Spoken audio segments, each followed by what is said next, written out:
So this is Kevin Vaughn. I think you met him. Yep, I know Kevin, yep. Chuck, did you know Kevin? Yep, we Okay. worked together with Ken. I don't think I met you though. I'm Bob Matthews. Brent. Sorry, I'm like I'm casual. Hey, don't worry about it. Nice to see you. Nice to see you. From Titletown Brewery? Yeah. Yeah. It works. Okay. All right, so with that, I will start roll call. Don Fuller, City Here. of Green Bay. Here. Chuck Lamine, Here. Graham County. Andrew Sarno, Green Bay Area Public School District. Aha. All right. Come on up. Perfect. Just in time. We'll call this the CFO entrance. Exactly. Okay, Couldn't have timed that any better. Bob Matthews, Northeast Wisconsin Technical College. Okay. And then, if the four of you could, someone wants to present a motion and a second to elect a chair.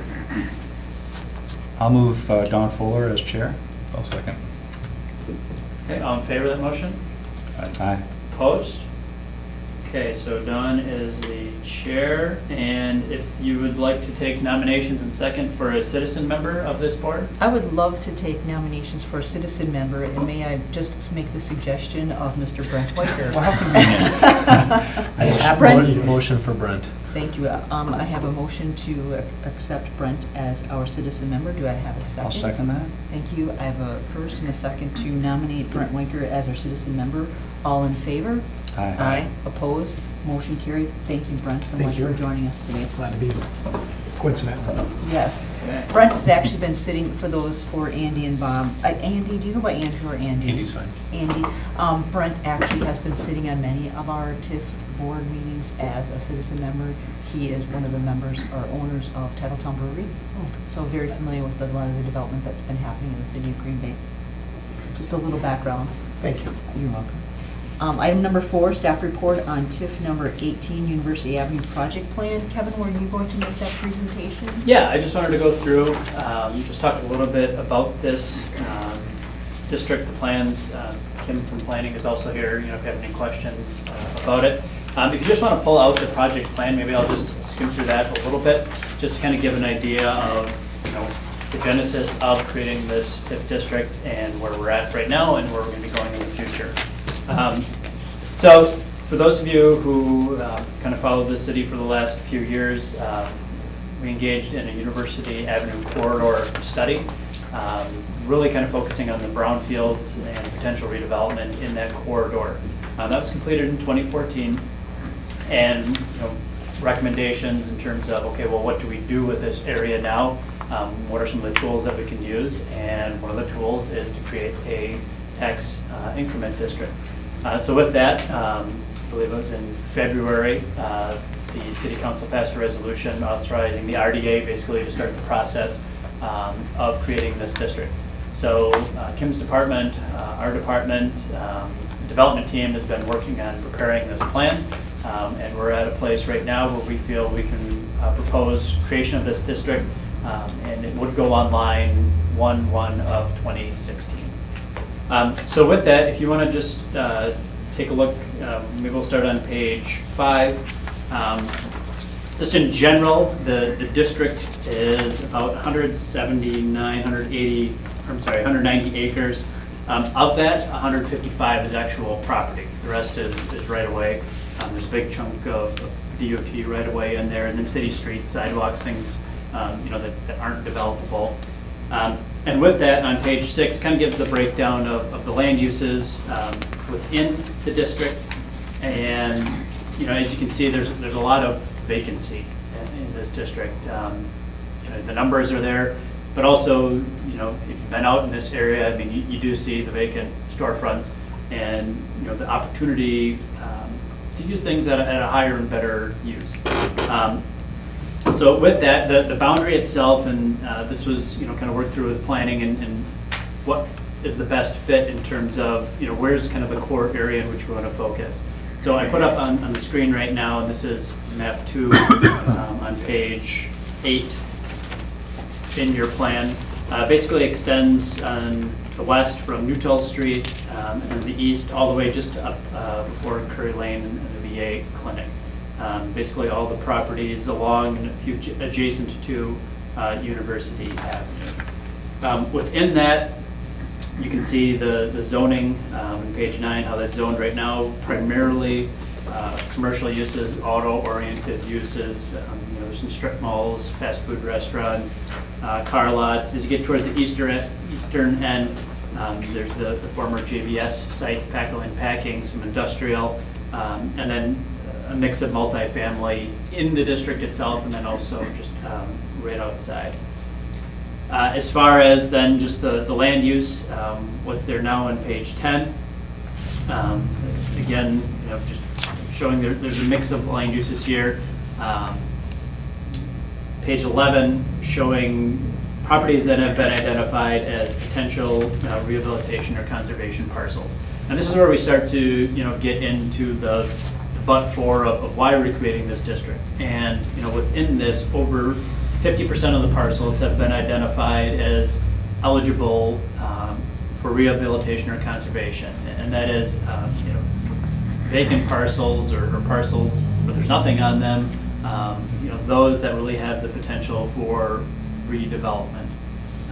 And with that, we meet the threshold of over half this district in terms of, parcel area is eligible for this designation. And so, creating this district as a rehabilitation or conservation TIF is the approach that we looked at.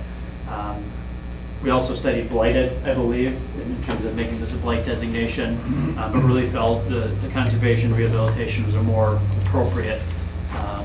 Even though some areas may look a little blighted, I think this designation really is a more appropriate venue for it and gives us a stronger case for creating that district here.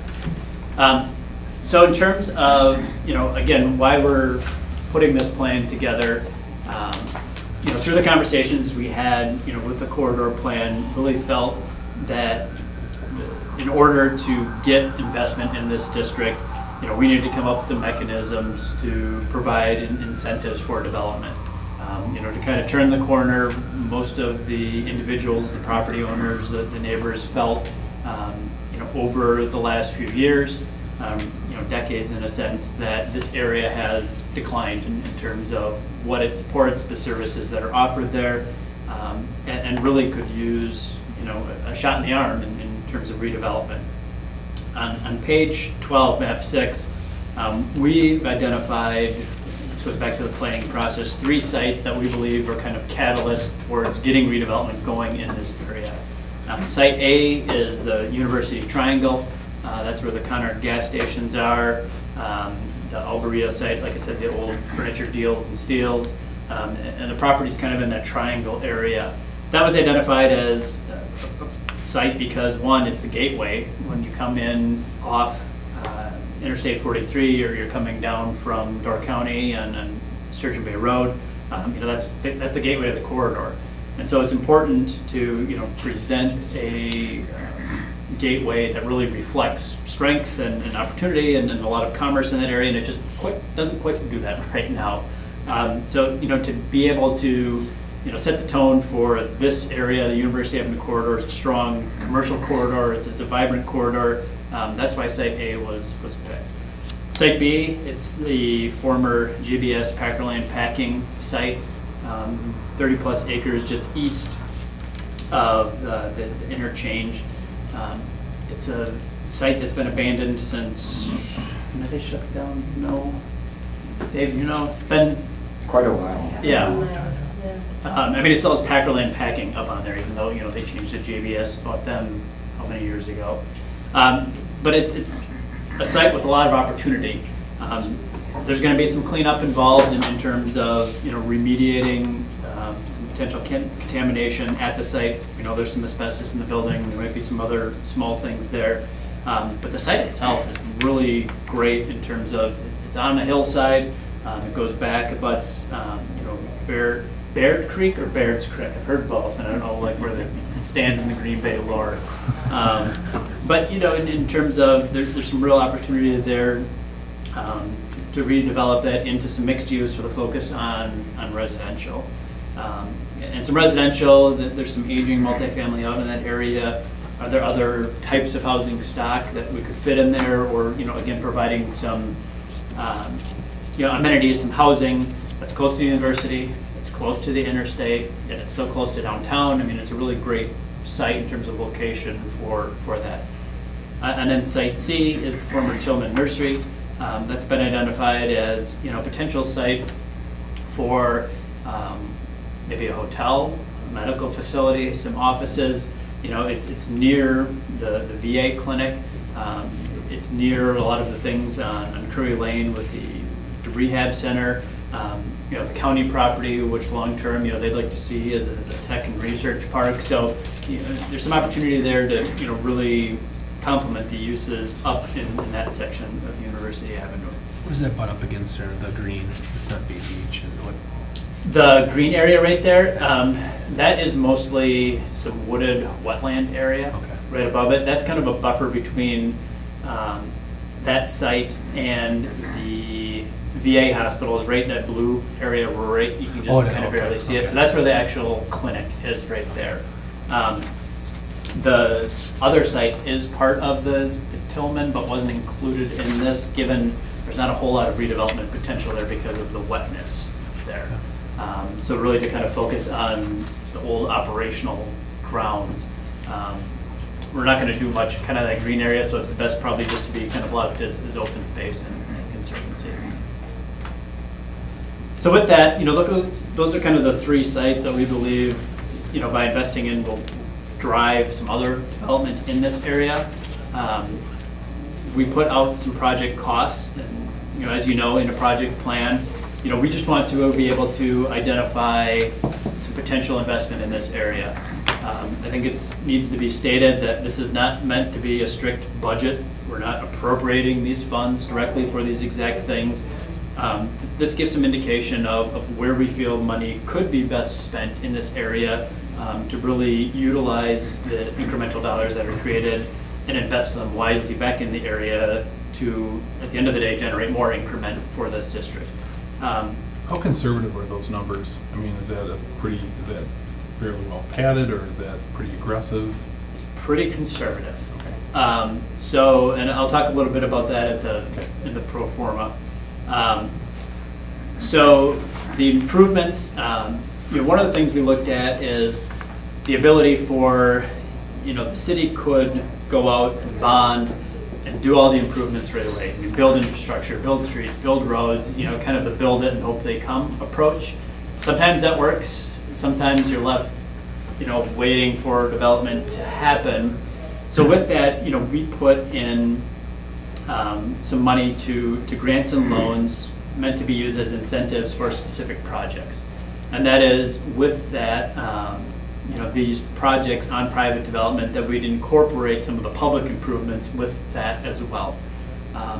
With the grants and loans, we'd also look at structuring any type of deal as a pay-go, where the developer would come in, create the project, create the incremental value, and those incremental taxes, we take the incentive from the incremental taxes after the fact that it's built. That way, it provides some flexibility in terms of, okay, if they create higher investment, they can get some greater returns back. But it also protects the city from some of the risk in saying, all right, well, here's $1 million up front. We hope that you create a property that assesses out at $10 million.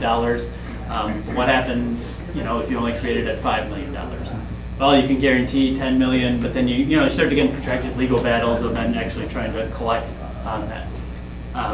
Hello. They're going, hi, this is Mayor Monfiles, who was the Oh, wow. mayor in, what year were you 75 to 79. mayor? So it's Dave Nenny, Alderman Nenny. This guy. Sorry to interrupt, I'm just giving him a little tour of this city. Good to see you. Good to see you. So with that, I'm going to watch it on their TV. some of the other improvements, just deal with pedestrian bicycle facilities in order to make better connections back to the neighborhood, in order to provide better connections back up to the university for students to be able to use this area.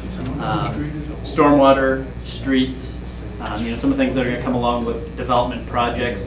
One of the areas that's been targeted and identified is this weird University Ave, University Way, Sturgeon Bay Road triangle, and what we can do for improvements in there. Placemaking amenities, I think those kind of come after the fact, but, as we get through, how does this area start to define itself as a district?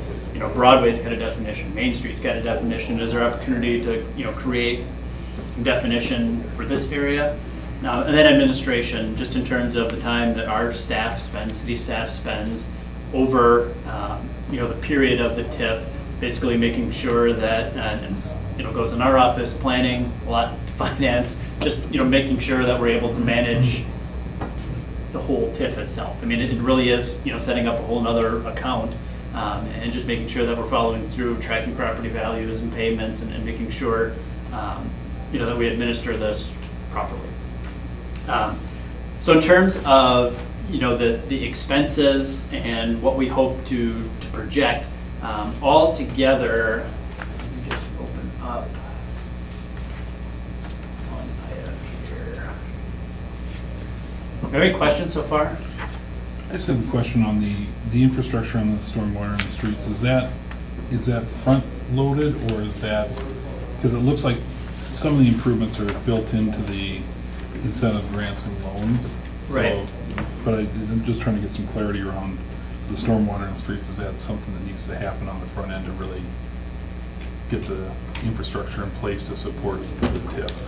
None of these here need to be done right from the start. I put in the pro forma, borrowing $2.5 million. One of the things that we can look at, and this goes through, is as the TIP plan moves forward, what things do we think could help catalyze? There are a few stormwater things that, as we look more specifically at the parcels, are they holding that back from development? Those are not included in some of the things for grants and loans. And those are just kind of additional things that maybe don't necessarily, the grants and loans we want, if it's gonna be stormwater improvements just for that parcel, okay, we wanna put it on the property owner and generate there. But if it's something that's gonna be more regional in nature and something for the district or the surrounding neighborhood, those are costs then that the city. I was just trying to get a Yep. feel if those are defined as needs on the front end of the project, or they're just dollars allocated for. I believe it's just dollars allocated at this time. At this time, I believe this district has satisfactory amenities as Okay, far as storm okay. and sanitary sewer. Perfect. Right. It's, if we're gonna, increase the intensity of development there, Yeah, we're gonna we'll need to need step to- up our That's Right. fine. services. Perfect. I mean, that's a nice thing about this area. I mean, there's already infrastructure in place. And that's the purpose of, using what we have there to the best that we can. But in some cases, yeah, we may need to expand, some of those utilities to accommodate things. Okay. Are there any other questions? I noted on the infrastructure, the pedestrian bike facilities, and the comment about trying to match up with some grants, and I checked with Cole Runge, our transportation planner, and the TAP funds that our office administers. Timing of this could work out real nicely on an application for funds that would be able to increase your what you can do with that $1.2 million. So Great. it's nice to see. Good, thank you. I did have a question on the administration. At the $50,000 a year on the front end and escalating at the 2% annually, it seems a little heavy. At the 1.7 million. I know it's not a budget per se. Yeah, it's not a firm number. Okay. What we do at the end of the year is we just sit down, we do have a development team meeting every Mhm. week, and we try to look at how much time have we really spent. Right. So this is just a number. Okay. It may not be actual, okay? Okay, so is we that something really that sit you down. kind of do an allocation or a distribution annually then? And Yes, we do, like, economic development, we do share a portion of their budget across all TIPs. Okay. And I can't remember what that percentage is, so part of that is part of our economic development team. And then part of it is allocation of other staff members based on the time that we've actually spent on this TIP. Okay. How many active TIFs does Green Bay have right now? 17, no, excuse me, 13. This is We have- 18, right? Right. So, Yep, but I we have didn't know 3 if it was closed. retired. Yep. Okay, so is there, so from an administration standpoint, if you do an additive, cumulative, how much? I just About something to be. $350,000, to be honest. Okay. That's, and really it comes down to the affordability within the TIFs, We Right. spend, in some cases, we spend a lot more time. We spend a Right. lot more administrative time than $350,000 across Right. all of our TIFs. Right. it's what you can afford. Yeah, I mean, I look back on when we first started with TIF 1 and 2, they were allocating over $500,000 back in the 70s to the Okay. TIFs. So just as a comparison. Mhm. So yeah, it's what can the TIF really afford kind of Mhm. thing too. So we do an allocation, it's like, okay, but this, we can't get all that from the TIF. So it's not, we're not over, we certainly don't want to overburden our TIFs. That's a good point, though, just in terms of the visual aspect of it. It looks like a pretty high amount from an administrative standpoint. Right. And it's just a number of, we really don't know, maybe this year it might be a little bit more heavy when we implement the TIP, Yep. but going forward, once we have certain things established, Mhm. that's not nearly what we spend. Right. Okay. Thank you. So, any other questions so far? Just to, about to address your questions in terms of the estimates and where they fall. So in terms of the project cost, again, not meant to be an allocation, these project costs add up to about $14.8 million in terms of just things that we kind of estimated that we could see ourselves spending money on. With that, in terms of what we've kind of budgeted for in the pro forma, is 11.3. We put in for administration, that's the 50 and escalating at 2%. We put in infrastructure, the debt service, and that's estimating from the front that we would borrow 2.5 million to maybe complete portions of these projects, a combination of maybe ped bike facilities, some stormwater and some streets, maybe leverage some grants. But that would be taking 2.5 in debt right from the start and paying that back over 20 years. And then the incentives, assuming some development patterns, altogether adding up to just under, that $6 million, assuming those are for those 3 projects for those 3 different sites. So with that, the 14.8 comes in below what we anticipate in revenue from those 3 sites of 16.7 million. And those in itself are the estimates of what we feel are developable is also conservative in terms of what we feel the revenues are. So what I did is look through and said, okay, for site A, we're hoping to develop that, kind of commercially, and that's, as you know, festivals coming forward with proposing a site there for some commercial development. So we looked at, okay, commercially, what are some of the comps in the city? And what does the grocery store assess out at? And what does, a strip center assess out at? And taking from that, looking at median, mean values for those, and taking the lower of those. Right. So, we're not saying like, okay, this is gonna be, because it's brand new, it's gonna be worth, this amount of money. We're still being conservative. Right. Drawing it back as tight as we can. With that, would allow for some more room, and I think that's why, to structure it as a pay-go. So let's say, for site A, and I'll get now to page 15.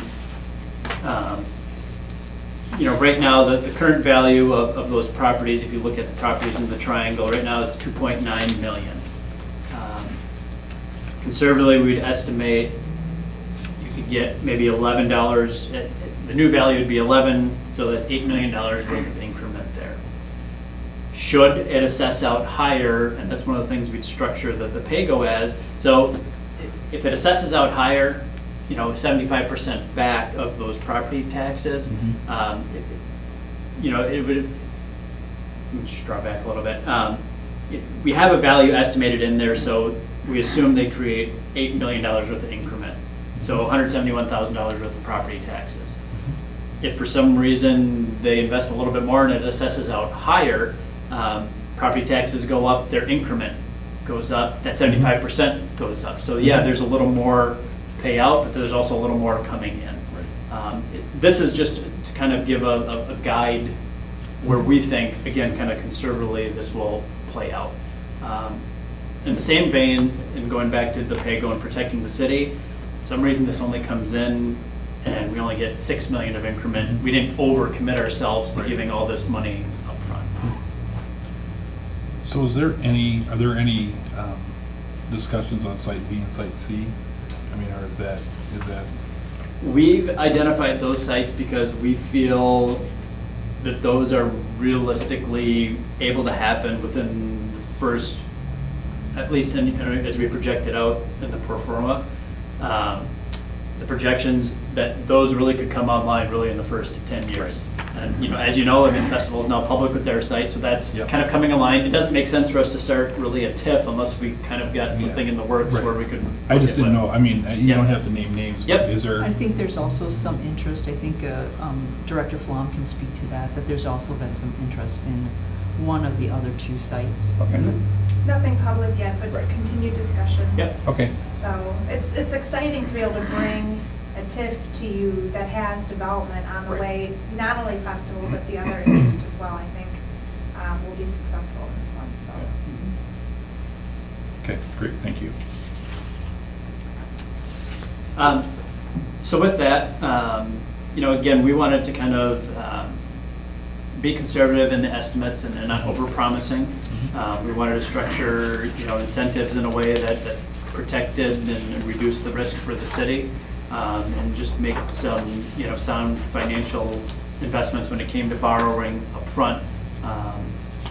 Again, not wanting to overextend ourselves, and that hopefully through these three catalyst sites, we'll get some development that we don't even anticipate in here. Some of the smaller projects, things will just, happen organically because of this. So in terms of, process, right now, having the joint review board convene, the public hearing will be held next week at the redevelopment authority, and that will be the opportunity for the public to weigh in their comments on this plan in terms of, do they feel the boundary is appropriate?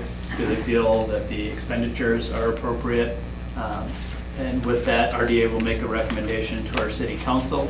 It'll go before our city council on October 6th. That's to allow for a window. We can't do it any sooner than 14 days after the public hearing. And then this will come back to the joint review board, and we can talk, we can get to number 5, probably the week of October 19th. Where you will have the chance to consider public testimony, council's resolution, and basically accept the resolution should you decide to create this district.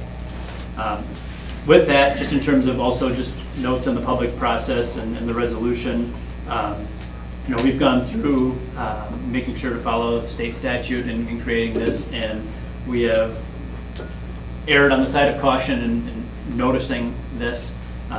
Every property owner did receive, that would be in the district, received a letter. Those who have been identified as, the conservation parcels actually got certified letters. So we made sure that they knew of the public hearing in this process. The plan's been available. It's been class 2 notice in the newspaper.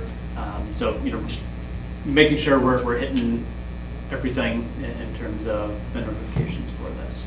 So is there any initial discussion, issues, concerns, or has it been pretty well received? I think one of the things, when you get a letter that says like, oh, your property has been identified as like a conservation parcel, and, technically by identifying it as such, I mean, at the end of the day, the city could use powers of eminent domain to acquire that. We have to put that in the letter by state statute. The city has no plans to use eminent domain in terms of, there's no public facilities that we need to invoke that process. So I think the conversations that I've had, working with people just to make sure that creating a TIF, it does not change your zoning, does not change your property taxes, it does not require you to do anything different with your property. All it does is it provides us a mechanism to be able, as we do redevelopment, to take that extra money we make on property taxes and invest it back in the district. And I think people are very supportive of that. There's, I've heard from some other property owners that they're, excited for this to finally start happening. Good. I wouldn't expect there to be a lot of concern on this because it's like a. And I think, this dovetails off, Dave, Alderman Menning, you were part of the corridor process. How long was that process stretched out for? Well, it took about 1.5 years to develop that project, and it had a lot of public input. We had a really active citizen committee. People, had businesses all along the street, as well as residents. And I think it has good public support. And, it's not something that